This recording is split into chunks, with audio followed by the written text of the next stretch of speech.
we're here today to record the podcast for the 5-year anniversary of RNT. Now, I remember when we first met, I believe you were 1 year into RNT, and I feel like I've grown with you throughout this journey of yours, evolving and growing RNT. So I'm really excited to be here today to talk to you about your last 5 years. And we've had a few questions come in from our members as well, and people on social media, so I'll try and incorporate some of those in. So today is all about the evolution of RNT. So let's kick it off with RNT started 5 years ago. Let's go back to the day it started. So how did you start this business? So it's 24th of May 2017. I remember it very vividly. I was preparing for a bodybuilding show, and I was in the gym for a back and shoulder session. And of course, that was the day we launched. Obviously, the day where it was started was a lot earlier. But on that day, I remember very vividly. I was training back and shoulders, and then in the middle, I decided to do it at 12 p.m. Decided to announce and hit publish on social media. You know, we had all the websites and everything ready, but decided to hit publish on social media at 12 p.m. on that day, Wednesday, 24th of May 2017. Wednesday? I think it might have been a Wednesday. 2017. I rolled that off the tongue there, didn't I? But the origin story is a lot earlier than that, because RNT, I've always had an entrepreneurial itch from a very young age. I was selling protein tubs at the back of my car when I was at school. I was doing deals on eBay when I was in secondary school. I was always like trying to find ways to, just to do business. Right? I've always loved business. I've always loved entrepreneurship. And then in my early 20s, I was dabbling in various ventures of t-shirts and merchandise. I nearly opened up a dessert lounge. When I was going through my 2014 struggle of binging, when I was frequenting too many dessert lounges, and I thought, commercially, this could be a good place, this could be a good model. Luckily, I didn't sign the lease, but I was very close to doing so. But nothing really fed my soul. Nothing really fed what I believe I'm here on earth to do. And I talked to you a lot about this, that I had this very strong belief that I'm here for a reason. And I'm here to help people unlock the physical transformation, use it as a vehicle to do things they never thought were possible. And I've had various moments in my life where I can't really explain why it's happened, but I just know it's pushing me towards this calling. And I think the biggest one is 17 years old, when I was geared towards a life of following my father's footsteps as a lawyer, but I got dragged into the gym by my best friend. I was a skinny fat kid with moves in a pot belly, and he said to me, "This is going to help you get girls." And what happened instead was I got completely bitten by the bug, and I discovered a level of focus, control, and confidence that I never had before. And I often think, at 17 years old, what prompted me, especially when I was around, when I was at a school which pushed people towards, the big professions like law, medicine, economics. What made me think and be the only one to do something like sports science? And I just think to myself, I didn't know anyone who does sports science. I knew no one in the fitness industry. I knew no one in health who's done anything out of these things, especially in our community. Back then, in South Asian communities, we didn't really do anything outside of engineering, finance, and minor medicine. And now, it's a bit different now, but back then it was very different. And I wonder what pushed me to do these things. And looking back, I think there was just something like pushing me in that direction. So anyway, if I link this to the origin story, there was this element of, I knew fitness was my calling, and there's the other element of entrepreneurship's in my blood. My mom's an entrepreneur, my mom's sister's an entrepreneur, and my grandfather, or my mom's dad, he was like a born and bred entrepreneur. Like, he came as a refugee from Uganda when they got kicked out by Idi Amin, and he was in the camps, buying and selling products to other people in there. And then he went off to set up his own shop and did a lot of various different businesses. And so it's in my blood there. So I had these two things that were just meant to be. And when I started my career in fitness, I knew this is what I had to do for the rest of my life. So changing out of fitness was never an option. Even when I wanted to open up dessert lounge, it was always like, I'm going to do personal training in the day, and then I'll moonlight as a dessert lounger, which is completely contradictory. Yeah. And then what started to happen was, I was reading a lot about business, I was learning a lot about business. I was personal training, and then I started seeing my colleagues having kids. I started seeing my colleagues having children, and they were turning up exhausted. They were never seeing their kids. I was also working with a lot of city executives, and I found out they were working such long hours. They were never seeing their kids, and they weren't, especially the guys. They just weren't active fathers. They're paying for nannies even on holidays. I thought to myself, this isn't a lifestyle that I want to be with, and I always wanted to be an active father. So I thought to myself, I want to stay in the fitness industry, but I can't do what I'm doing right now as a personal trainer.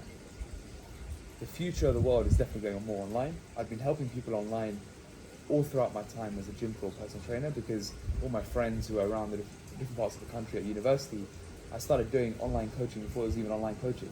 I was just helping people for free, just because I wanted to test my experiments, I wanted to try different things. So there was all these things there, and I thought to myself, I can do what I'm doing now. I can help people, I can get them amazing results, and I can do it without having to live by a client's diary, or having to wake up at 4 a.m. and get an email saying, yeah, we're cancelling today. And so the origin story was it came to like the middle of 2016, where I was on a beach and I was reading this book called called Man's Search for Meaning by Viktor Frankl. And I remember this vividly. I was on the beach, I was reading this book, and it's a very heavy book. I don't know if you've read this, Yeah, right? I've read this, yeah. Very heavy book, very thought-provoking, and I thought to myself, I'm doing what I enjoy, but something isn't quite landing for me. And I thought, I've been dabbling in all these little ventures, but none of those are landing for me. And I thought, now's the time to do what I've always wanted to do. And as a personal trainer, I think you're very limited in what you do. You're just there on the gym floor and just counting reps. If I look back, and I wanted to create something much more holistic, and I wanted to create something where people can use the physical as the vehicle, and that needed a different approach. So when I was reading this book, a light bulb just hit me, and I was like, that's it. And again, I can't tell you like what exactly happened. Something was just like, I didn't know it was called RNT. Like I didn't come up with the name. I was like, this is it. This is what I got to do. So then, then I as soon as I came back from that holiday, I just started working on the plan. And I just started working on what we wanted to do. And RNT's evolved a lot in the last 5 years. What it was at the beginning isn't what it is now. It took me a while to figure out what I wanted it to be. And I can talk about that evolution as we discussed, like where it is now and where the messaging is, and actually finding my feet with RNT as well, with regards to what I wanted it to deliver into the world. That took about 18 months of starting it, but that's sort of like where the origin started. And then from there, it was more just coming up with a plan of how we're going to launch and who we're going to target and so on. And then we did it in May 2017. Amazing. What a story. Yeah, it took a long time to come to fruition. It actually took probably nearly 10 years to come to fruition. Yeah, we're here now. That's 10 years plus Yeah, another yeah. 5 years here. Yeah. And you touched a bit about the name RNT. So what RNT stands for now is different to what it was back then. So can you tell us more about the original name and now what it is? So when we first started, I mentioned that I wanted to build a platform for people to use serious physical transformation as something bigger in their life. But I didn't realize that at the beginning. At the beginning, it was like, I want people to get fast physical results now. Because what we were seeing was that the online space was lacking real results, was lacking amazing experiences, amazing personalized experience, and there was too much cookie cut stuff out there that just wasn't delivering what it said on the tin. So my focus entirely was on results, and I wanted to get people results now.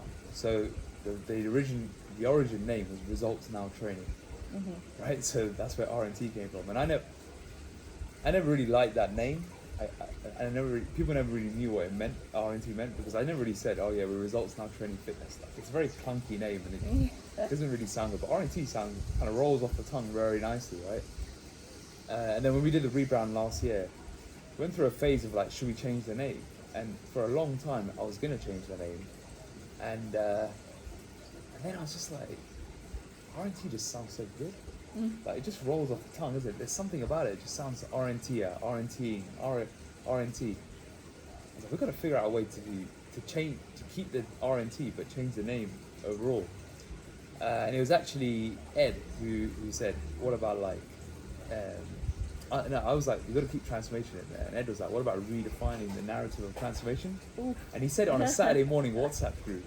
And I remember where we were. I was in Richmond Park for a walk. And we were going back and forth. And the night before, I texted the guys and said to them, look, we need to keep RNT. Let's have a brainstorm and come up with how we can keep it. And he said, redefining the narrative of transformation. I was like, that's it. That's the one we keep. And I know it's a long word, and when people ask, but it's exactly what we're all about, right? It's redefining that narrative of what transformation is all about. So that's where the name started, and then that's where the name sort of evolved. But I think back to what we were trying to do at the beginning. It's just like, let's just get people results now. But then what I was realizing about 18 months into the journey of building RNT is that all the feedback I was getting was people getting amazing physical results, great. But people kept talking about their relationships, their mindset, their careers. They're suddenly becoming high performers.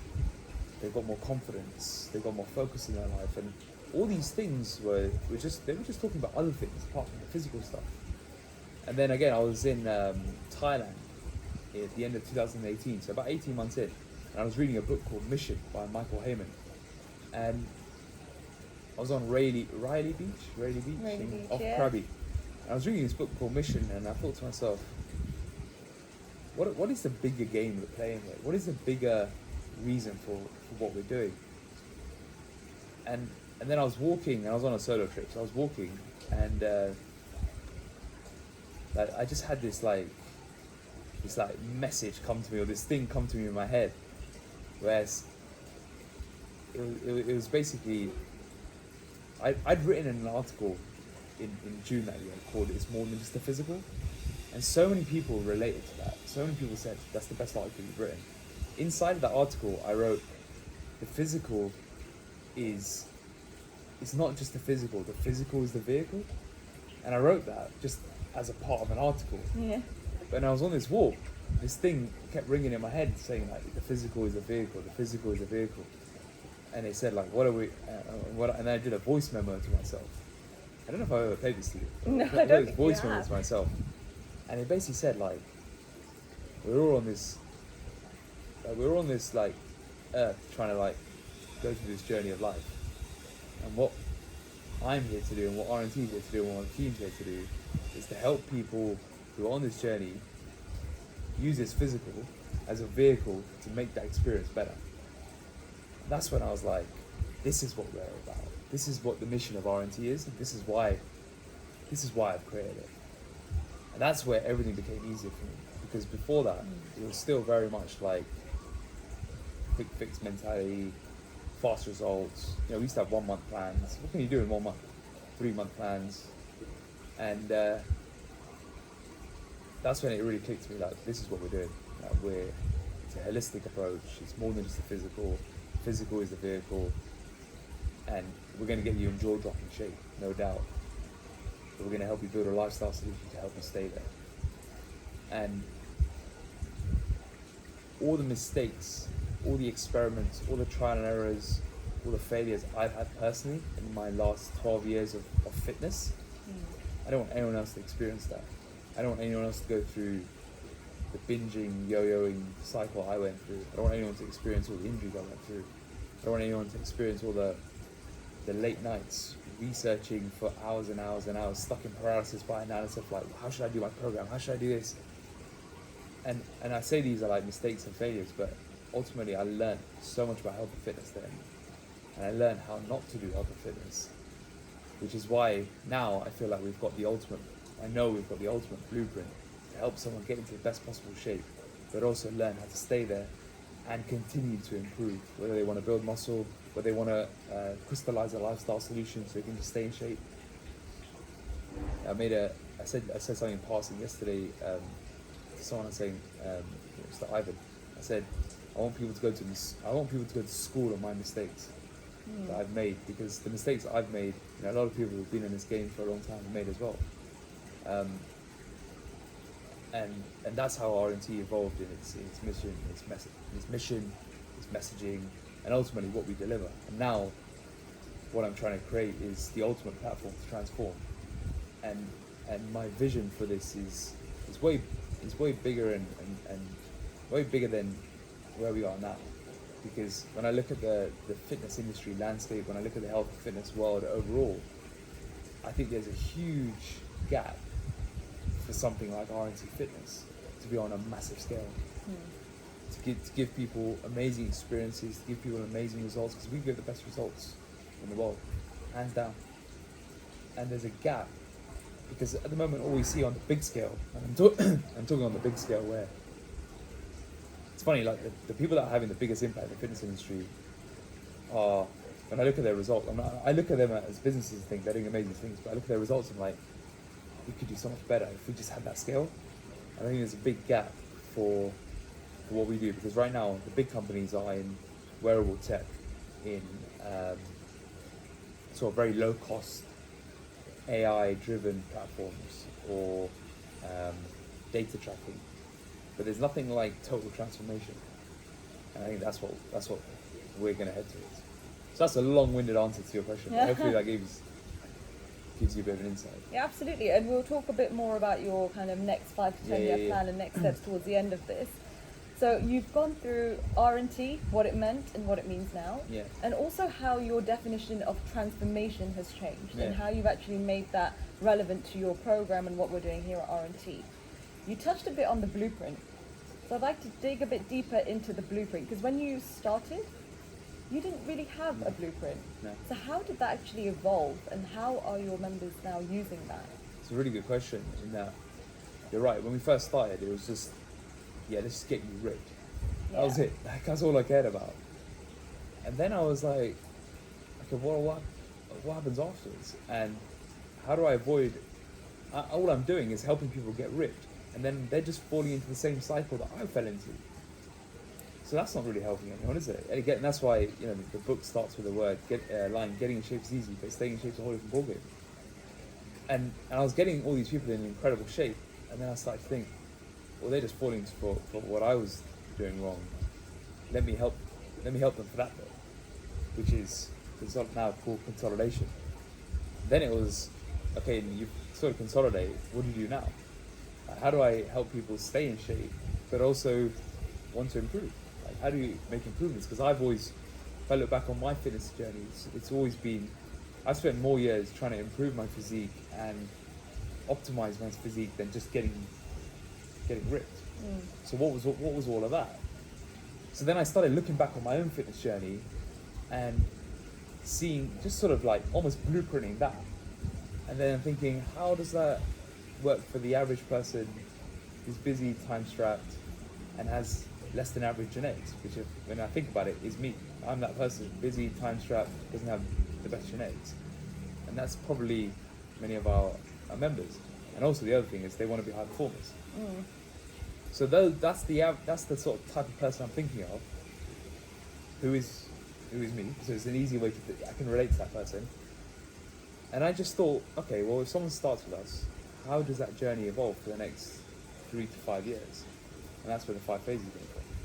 It's CTP, set the foundations, set the structure, strategy, and systems, install your non-negotiables, eliminate decision fatigue, create precursors in your day to make it easy to execute.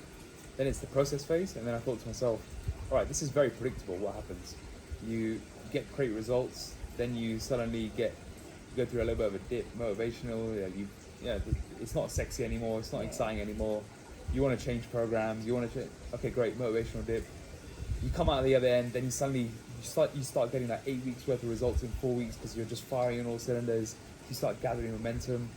Then all of a sudden you get complacent, you're ahead of the Yeah. game, so you get a position dip.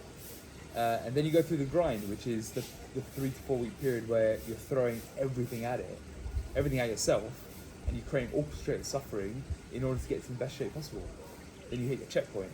Then you go through consolidation, where, you know, we've used the mountain analogy of you either going to walk down the mountain slowly or you're going to tumble your way down and collect loads of injuries. Then you get to the end of that and it's like, okay, what are you going to do now? Are you going to build muscle, or are you going to just focus on maintaining and creating a lifestyle solution?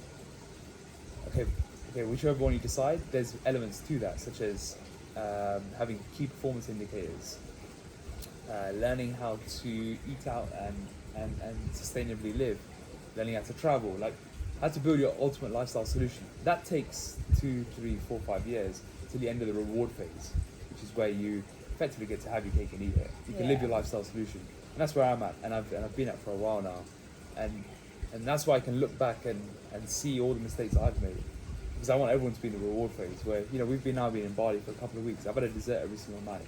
You actually have, yeah. You've had ice cream, you've had some desserts every night. I've had a dessert every single night, and my body weight stayed the same. Oh wow, yeah. And it's, you know, that's where I want everyone to be, but that takes years. Yeah, it takes absolutely. years and years, and that's how the blueprint evolved. And when I wrote the book, that helped me crystallize it. So, in fact, if I think about it, the phases came one by one, and then when I did my book planning day, so before I wrote the book, I did a book planning day with the publishers that we went with, and they basically locked me in a room from 9 to 5, and they said, right, when someone starts this journey, what happens?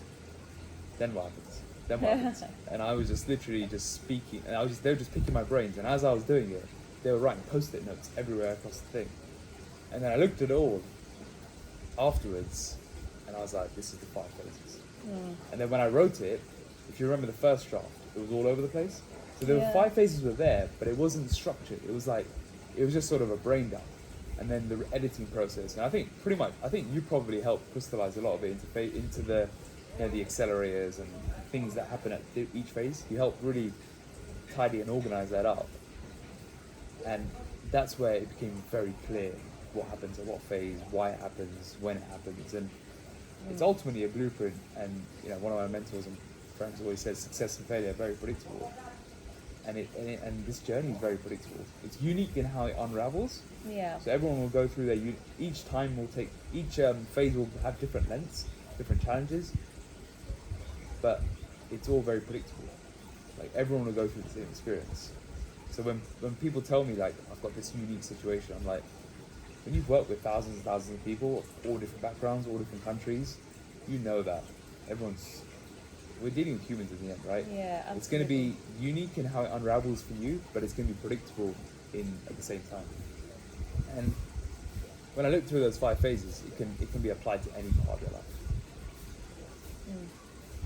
Okay, well, let's switch gears to business. Yeah. Okay, 5 years into business, we know that many businesses struggle within 1 year, and you've made it now to 5 years, and there's been quite a journey to get there. I've seen it, I've been with you by your side and throughout it all.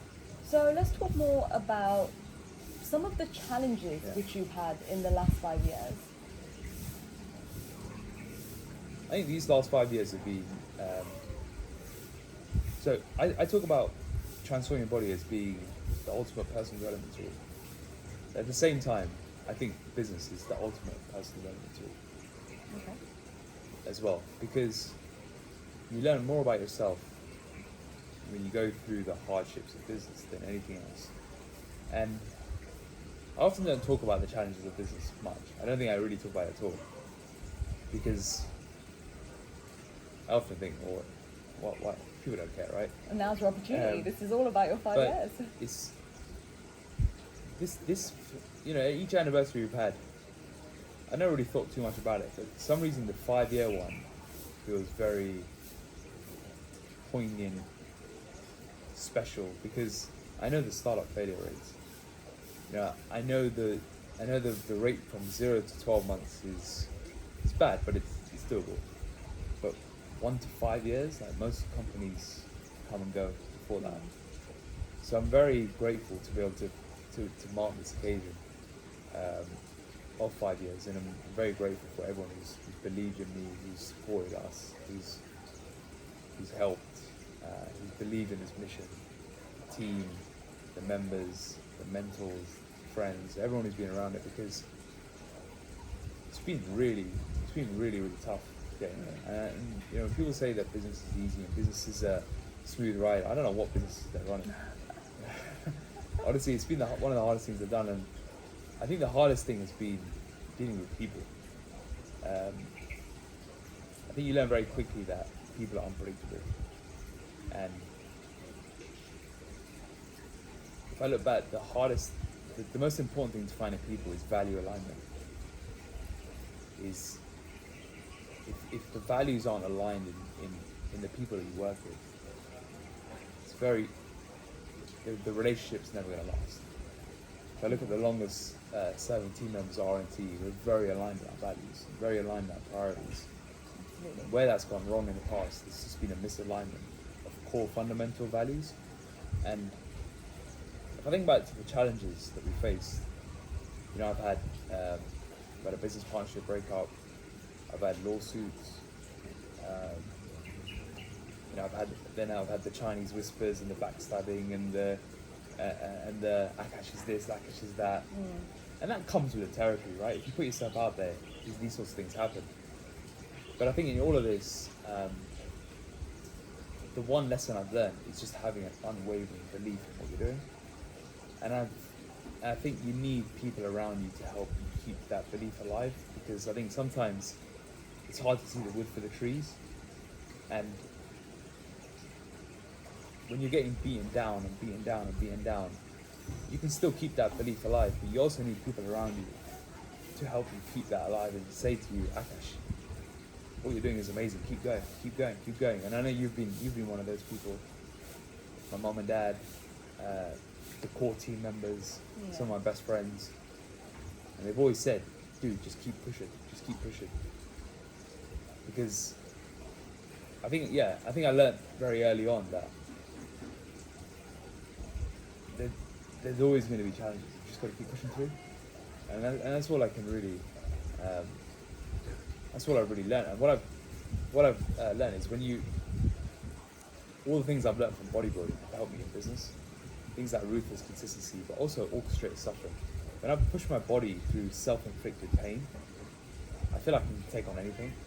So in all the challenges that we've had, you know, even the scary moments where I thought I was going to lose the business, I thought to myself, there's nothing that's going to break me here. I'm just going to keep going. And I can withstand more. It's like who can withstand more pain? No one's going to withstand more pain than I am. I'm going to keep pushing. It's not a case of like, oh, I'm going to outwork you and all these things. It's not about that. It's more just how much pain you can tolerate. And I think I have a good pain threshold. I think you. I don't know if that well. answer. I feel like it's a bit of a wishy-washy answer. You might want to dig into. Yeah, let's go through, because I remember the days when, even when we first met, you were going through your first hurdle in business, and straight after that there was another one, and then you conquered that, and then straight after that there's another one, and it just felt quite continuous. And me being new to business, I was thinking, what is going on? Like, is this normal? Is this just something that's a part of the territory? And I realized that you need to have thick skin to be in business. You need to be resilient. You need to be able to take all this on, and it's either you give in and you fail, or you actually continue and you push through and you're in a different place, you evolve, right? So how have you actually built your resilience? Yeah. If I think about when it comes to resilience building, I think it comes, a lot of it does come from bodybuilding. A lot of it does come from the aspect of, I've got this weird, sick, like characteristic or personality trait. I don't know if I think it's a good and a bad thing, where I almost get into this mindset when things get rough. I'll go into this mindset of like, yeah, this is what only a few people can do this, or like, how much more, keep throwing stuff at me, how much more can I take? I just get this like sixth sense of like, yeah, how much pain can I tolerate? And I just go into this sort of overdrive mode where it's almost like I don't know how to describe it, but it's a very like self-sacrificial mode where you just do whatever it takes. Like there's no, like for me, failure's never been an option, and I think that's been a big part. Is I hate the idea of failure. So for me, it's failure is just not an option. And I look back at where's this come from, and I think growing up, seeing my mum build her business and her go through some serious challenges as well with that business. Or I don't even know if they're serious. I think they're just normal challenges for business. And she's had many of the same ones I've had, and seeing her push through at all costs taught me at a young age to embrace that same mindset. And I think that's where, you know, when I always try and like understand why I have that, why I always push myself to burnout, or why I, you know, take it too far, which I've done too many times over the last 5 years, where, you know, I've collapsed, I've had skin conditions, I've partial hearing loss, all these things which have come from too much stress. And I think whenever I look back or try and dig deep as to why those things have happened, it's always come back to like seeing these things in my childhood and seeing my mum push to that level. And I think it's just come from there. Like that's where the resilience really has come from. It's just come from I think it's just in my blood and in my mindset to just push on. And that's why for example I can get into condition that few people can get into. You know, I can see all these lines on my arse. Most people give up before that because it's too hard. And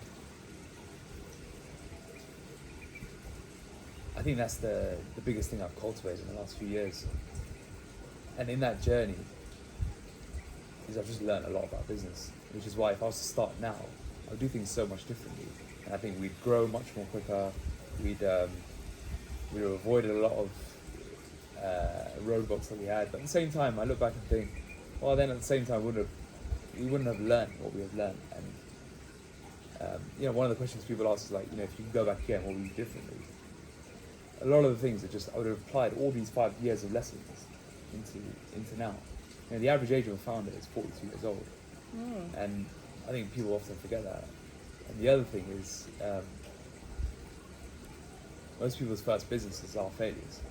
So I'm learning all the like mistakes here again, which hopefully I can take forward in the next few years. It's interesting you said that around what would you do differently, because one of the questions which came in on the Facebook group was, if you had a time machine, what would you do differently? And I know it's something that we've talked a lot about as well in terms of the learnings that you've had. And actually, if you didn't have that challenge, you wouldn't actually be where you are now, because you've learned to deal with it, you've learned to implement something, you've learned from it, right? You've dealt with it, you've implemented something different, and it's taking you down a different direction. This is why, honestly, I'm so excited for, you know, I turned 30 this month as well. I'm super excited for my 30s. I'm like, what can we achieve in the next 10 years? Because I've learned in the last 5 years. I spent the last 5 years of my 20s basically going to business school. Yeah. But you can't learn this in the textbooks. Like, this isn't something you learn in an MBA or whatever. I spent 5 years basically going to business school. I spent 12 years going to fitness school. Yeah. All right, I've got now all these learnings. Imagine what we can do in the next 10 years. And now we can apply all these things which can sometimes take many years to apply. You know, one of my mentors said to me, you're so lucky, in quote unquote, you're lucky you've learned all these things so quickly. You've had these mistakes, all these challenges so quickly, because you can now spend the next 10 years doing something incredible. And if I had a time machine, I would just literally just apply all these things. Like, for example, putting in systems right from the beginning. I wouldn't wait 2 years to put in systems of simple things. I would be more ruthless with what I delegate, automate, and just not do. I would hire quicker. I wouldn't wait so long to hire quicker. I would also get to know myself more. I would use what I know about myself faster. So, you know, I mentioned earlier that it's the best personal development tool, because I learned I think you learn in business by how you feel and what you do, what you're good at and what you're bad at. And I've got very clear weaknesses that I didn't know at the beginning. And I've got very clear strengths, which I didn't know at the beginning. And I think the biggest thing I would do if I was to go again is hire quicker, but hire all my weaknesses. And just focus all my time on who can fill my weaknesses, but they love it. That's their thing. Like operations is not my thing. Systems is not my thing. HR is not my thing. Process, implementation. I just need to be the big picture, the vision guy. If I could just be the big picture vision guy and have an amazing team of people who fill all the other areas, we can do special things, and that's where we're at now. Yeah. Like we've got to this position now where we're in the football team's assembly. But I didn't have that at the beginning. I would have hired, the biggest one I would say is I would have hired quicker. I would delegate admin quicker, like these sorts of things that I held on for way too long. For example, in 2019, so I'm 2 years in, I remember I was doing VAT returns on in a hostel in Koh Tao. Literally, I had to, before the trip, I was like, yeah, I haven't got a bookkeeper, so I need to take all my receipts with me. And literally had all the receipts laid out on the bed. I remember this. I thought to myself, this is the worst thing. I can't. Luckily, I did that because as soon as I got home, I thought I need to delegate this. Yeah. So I think I've learned in the last 5 years what I'm good at and what I'm bad at. But you can never know that at the beginning. Yeah, absolutely. So this is what I mean by you can't learn these things necessarily at business school. And I spent 5 years now at business school learning all these things to now hopefully make the next 10 years very impactful with what we can do. It's great. And it's really interesting hearing that back around the challenges that you face, the learnings that you've learned, and then how you've gone forward with that. And it feels like we're in a good position now, you're in a good position now as well, and to just grow now for the next 5-10 years, however long. So with that, there would have been some highlights, right? So let's now talk about the good things that have come out of the 5 years. So what have been some of the key highlights for you over the last 5 years? Yeah. So celebrating the small wins has always been difficult for me, but if I look back, there've been some really cool moments.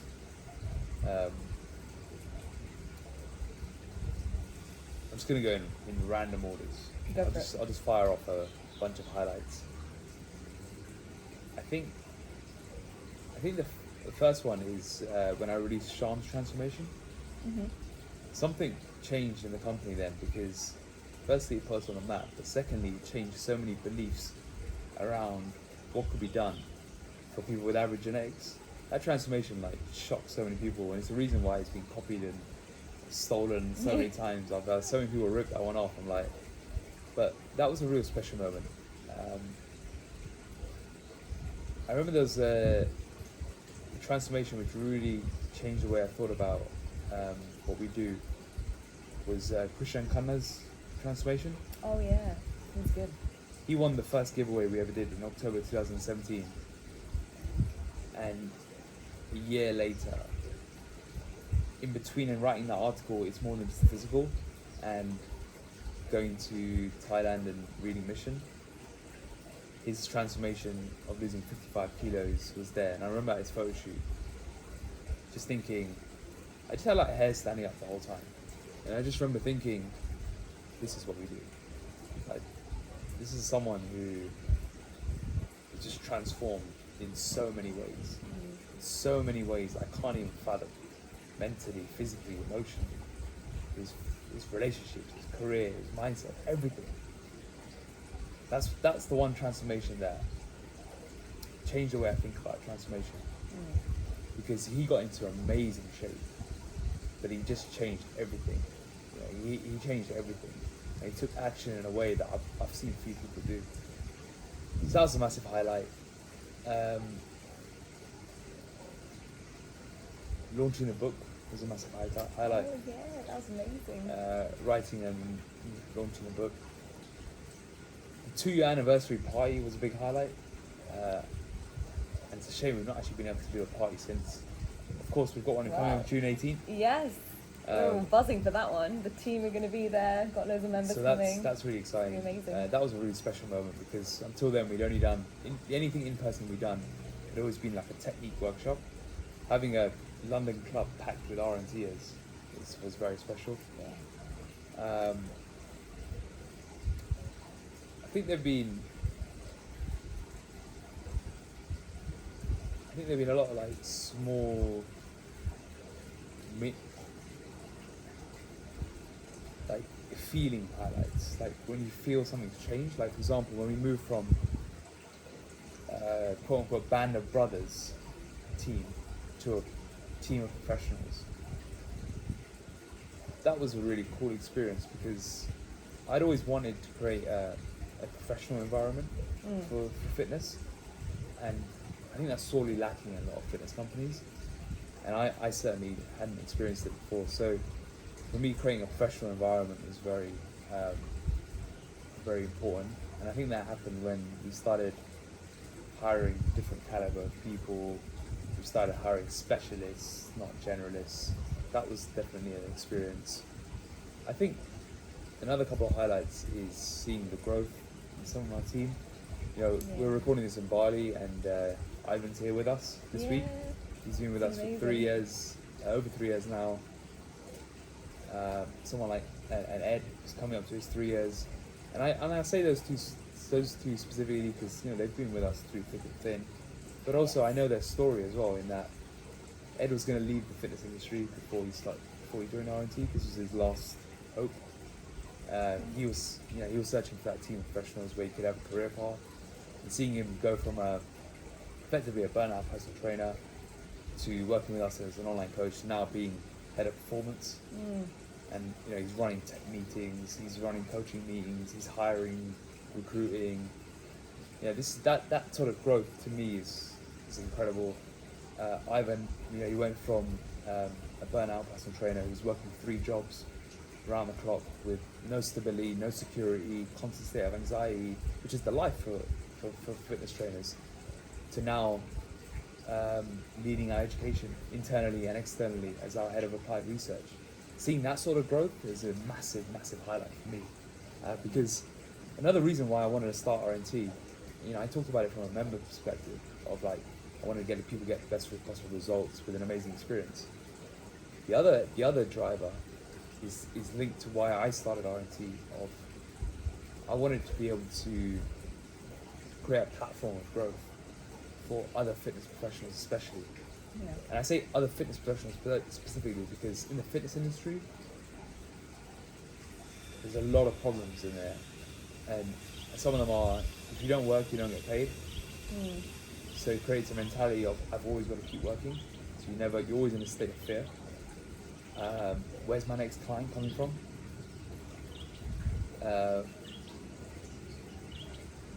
And to be honest, those two just leave you in a state of anxiety and you're operating in a state of fear and scarcity, because you're always worried about client acquisition or marketing, or I have to keep working because otherwise nothing's, and you can't serve in the right way. Yeah, Right? absolutely. So for me, another motivating factor. And the other one was if you're working on the gym floor, especially, is you're dictated by someone else's schedule. And again, if you have a family, how are you going to be a family person if you're out of the house at 5 a.m. and you're back home at 10 p.m.? It's not possible. Ed had his first kid when he was with us at RNT, but he's one of the most active fathers I know. He stops at a certain time, starts at a certain time, but he works hard on those times. Outside of that, he's with his family. He wouldn't be able to do that if he wasn't with us. Because he'd be worried about other things, or he'd be on the gym floor. And that was one of my driving factors. And so I wanted to create a place where trainers and coaches can grow and find what they're good at. Because that's another thing, is when you're just a personal trainer, you're just in this rat race where you're just doing, and you're never actually serving in a way that's your strength and playing to your strengths. I talked about earlier knowing my strengths and weaknesses. And it's why I spend a lot of time with our core team finding out what their strengths and weaknesses are, because I want them to be working in their strengths. So another motivating factor for me was creating a place where these trainers and coaches can grow, can have that stability, can have security, and can have long-term progression. They're all the things that are missing in the fitness industry. There's no career progressions in the fitness industry. And it's a very dog-eat-dog world. It's very in it for themselves world. It's very look at me. And there's another reason why I didn't call this Akash Forget Fitness. Yeah. You know, I didn't call this AV personal training or whatever. Like, I wanted it to be about something bigger. Yeah. This is something bigger than me. This is not about me.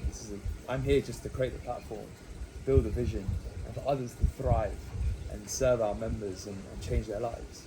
That's what this is all about, and that's been a big driving factor. And I say that's a highlight because we're seeing this now come to fruition. And I often say to you, oh, something I wrote 3 years ago is now coming to life. Yeah. Because it always does. And that brings us on to another highlight is building this platform that we're building. Yeah. You know, I wrote the idea for the platform in early 2020, and it never really came to fruition until the end of 2021. But now it's really come to fruition. Like, what we're building now is super exciting. Like, this is going to be the best place to transform on earth, hands down. And everything we're building, you know, we're now going to do focus groups with our members. You know, we're building it with these people. We're building it with the people that are using it. Yeah. And that's what this is all about. So that was another highlight in doing that. The rebrand was a highlight because the rebrand signaled a step away from the Smurf colours that we had before. Yeah. The very sort of like amateur looking to a very professional, high performance, serious transformation feel. So those are a few highlights that kind of spring to mind immediately. I love that you linked the highlights to not just giving to members, but also giving to people in the fitness industry. Yeah. Right? I love that was your mission, that you were thinking from both angles, because you'd been there from the fitness point of view and also from the member point of view. Yeah. So you're trying to provide the best experience for both. Absolutely. People. And if you think about that's what this is all about. It's creating an amazing experience for the members, but I can't serve everyone, can I? Yeah, absolutely. You can't do this alone. So I need a team to help me, and I want to build a team which are all hell bent on serving that same mission. Because you've got to resonate with that mission of seeing this as more than just a physical. You're not just doing diet plans and training plans. There's plenty of trainers you can go to for that. We're trying to do something bigger than that, and in order to do that, we've got to create a place for that to be attractive and for people to flourish and grow with it. So that is a big highlight of mine, because I've seen it come to life. It's very special. Like seeing Ivan here in Bali on a week off, and I know he's chosen to spend a few days here with us, which says a lot in itself, right? Yeah. But not have to worry that he's not at his laptop because other members of the team are helping is a massive win. Yeah. Because I remember at the start, for the first few years, we didn't have that. We didn't have a holiday procedure. And I know it sounds weird for most people who are listening to this. They have normal careers where you get holidays and you have time to recharge. We didn't have that before, and it was very hard to implement it. But it took a lot of system building, a lot of operational build to create that. Now we've got it. We now have a holiday system where we force people sometimes to take time off every quarter. Take a week off. Yeah, exactly. It's important. It is important. I've just got to make sure I follow that advice. Absolutely. Well, yeah, absolutely. And it's really nice to hear some of the highlights which you mentioned there, because I've been there to see and experience some of them with you. Yeah. So when you were just saying that, it brought back memories for me as to how I was feeling and to see you in that vibe, in that moment. So that's really nice to hear.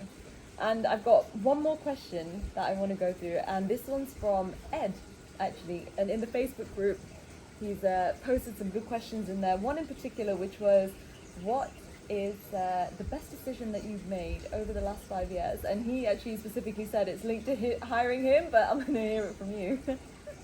It's definitely been hiring Ed. There you go, Ed. I mean, look, one of the best decisions has been hiring Ed. Yeah. He's been incredible, and I just want to take this moment to show my gratitude and appreciation for him, because he's been an integral part of helping build what we're building in the platform, in the experience, in delivering so many amazing transformations. and he believes in the mission that we're on, and that has been one of the top decisions. The best decision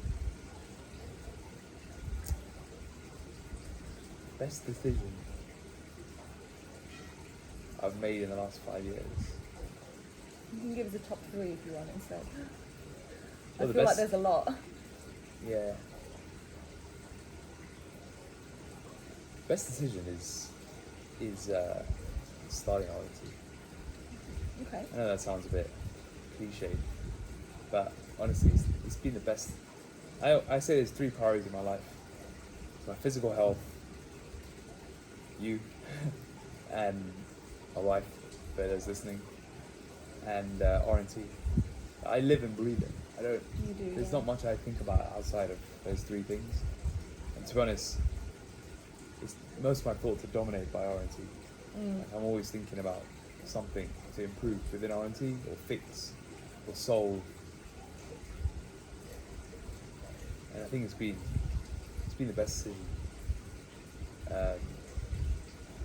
to take that plunge and to start RNT when I did. Love it. And to those listening, Maybe you can help me answer that or question. watching, I was just going to say, because throughout this whole Because podcast, again, I'm like a bit wood for the trees. Probably hear your highlights, hear what you think have been the best decisions. well, to hear some of just based on this last 45 minutes or so on the podcast, you've talked a lot about some of the decisions, such as hiring the right people, Yeah. moving from the band of brothers to a professional environment. Yeah. The rebranding, like all of these things that you've mentioned here, for me, are some of the best decisions that you've made. And more importantly, some of these decisions are based on the initial challenges that you faced, the learnings of that, and that's why, as we talked about at the beginning, like just going full round here, that's the decision you've made based on these learnings. Yeah. And I think that's such a crucial thing. Like, you're not just shooting in the dark, you're thinking, okay, this has happened, this didn't work, or it did work, and this is what we need to do more of, or this is what we need to change. And these decisions are made on that. And I love your thinking process around it. You're always thinking based on facts, based on something that's happened, based on a challenge that you've come across. So for those listening, I feel like there's a lot of good decisions that you've talked about throughout this podcast already that you've made. And I think some of them I've done proactively and some of them have been reactively. But a lot of the best ones have actually come proactively because they've come from where I want to take this. Yeah. So you mentioned a few, like the rebrand, the shift from Banner Brothers to professional. What was the other one you said? Out of that, team. That's Team, it. yeah, team. And a lot of them have come proactively because I know where I want to take this. Because I don't want to stay small with this. For me, it's not about can I keep a very small company that.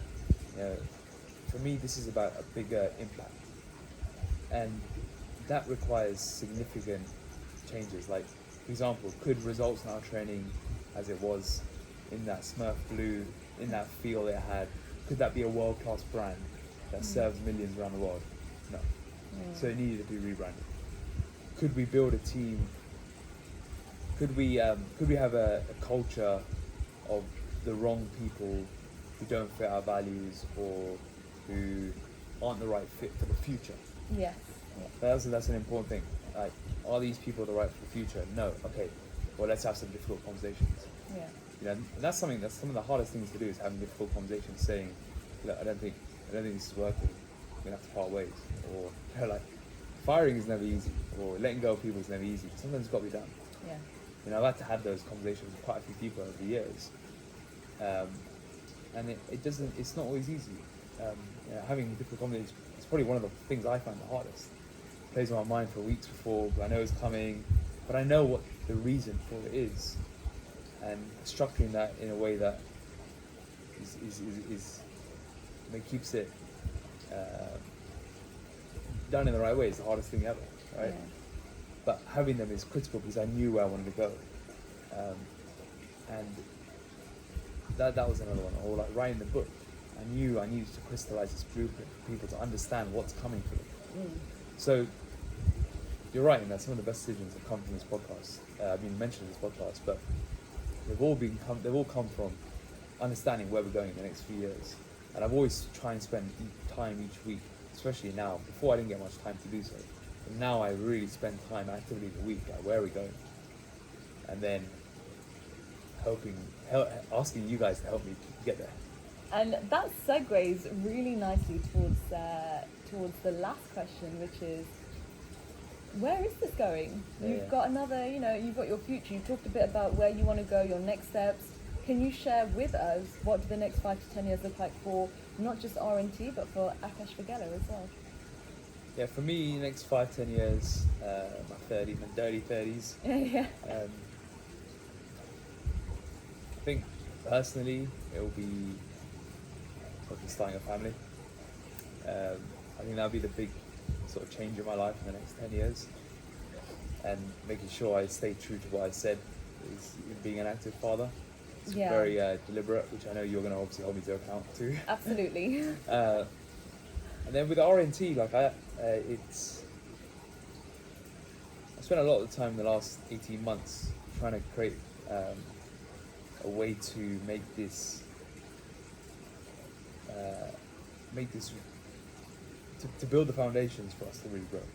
Yeah. And by that I mean reaching more people. Yeah.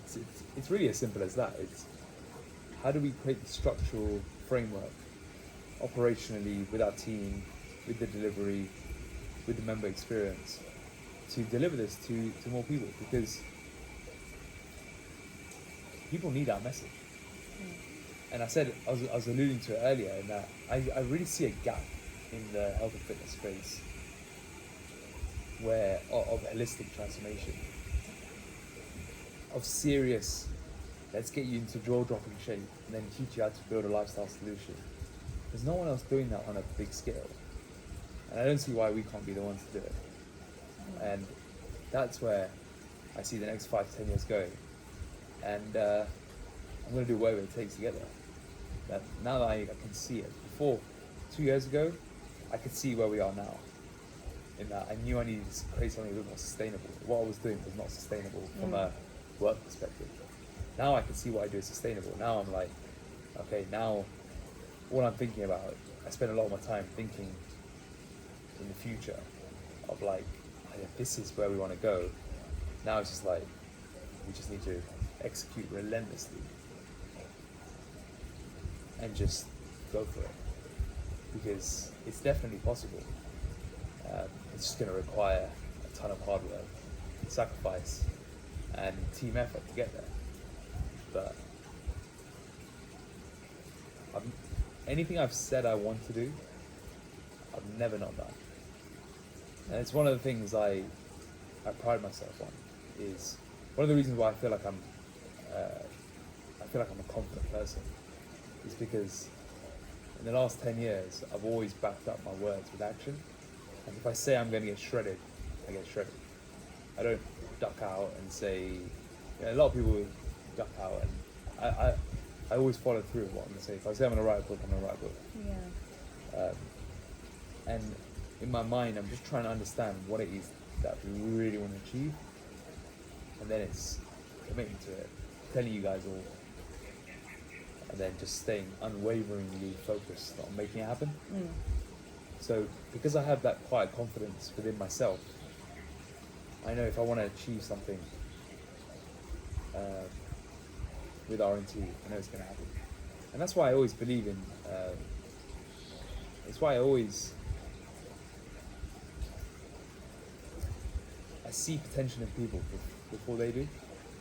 And I see anyone listening to this, I know what's possible. I know what's possible that you can achieve if you take action. And that's the biggest thing, is just taking action and following through on what you say. So a lot of the next 5 to 10 years is I think it's about how do we now take this message and then grow it out there. And then it's just taking relentless action to get there. And it's expanding our platform, it's expanding our team, it's expanding our services to help more people. I love that. So everyone listening and watching, watch this space, because big things are coming. Sure. Love it. And are there any final words that you'd like to say before we wrap up? I think it's just taking this opportunity to thank everyone listening, thank everyone watching, for being along this journey. It's you know it's you know, I look back in 50 years time, you know, who knows if I'll still be doing RNT then. But I'll look back 50 years time and think these are some of the best years of my life. Because as much as it's a roller coaster ride, I've loved every minute of it. I never wake up and think, oh, I have to do this, I have to do that. For me, I just live and breathe it. I live and breathe what we do. I love it. And I'm just very thankful to be able to do this. And you know, we're here in Bali right now, and this is another thing on the bucket list. And you know, it's often like, you know, I get messages like, "Oh, you're so lucky you're out there." I'm like, this is all engineered. Like I've engineered this for myself. In that, and this is what I wanted to do for so long. But I just want to take this opportunity to thank everyone listening, thank everyone watching, because it's a privilege to share the journey. And it's a privilege to do what we're doing, and because I know what we do is meaningful and it genuinely changes people's lives, it makes the journey so much more enjoyable as well. I love it. So yeah, big thank you to everyone listening, but also everyone who's helped within the team and my inner circle. Yeah, it's a cliche thing to say that you can't do this alone, and you genuinely can't, and you do need. And I think one of the biggest advantages I have is having a very strong support network. Because Absolutely. without that, like, this can be a very lonely experience. Yeah. And when you're going through those difficult times, it can make things very challenging. But you know, knowing I have you, Oh. and you working in the business now is very exciting as well. So For me as well. yeah, It's been life changing and game changing as well. Like it's been incredible, sharing this with you and working alongside you. So it's been incredible. So thank you so much for sharing. It was so nice hearing your 5-year journey with RNT, and congratulations on making it to 5 years as well. And I'm so excited. We're both excited for what's to come. So as I said, watch your space, because yeah, we've got big things coming. absolutely.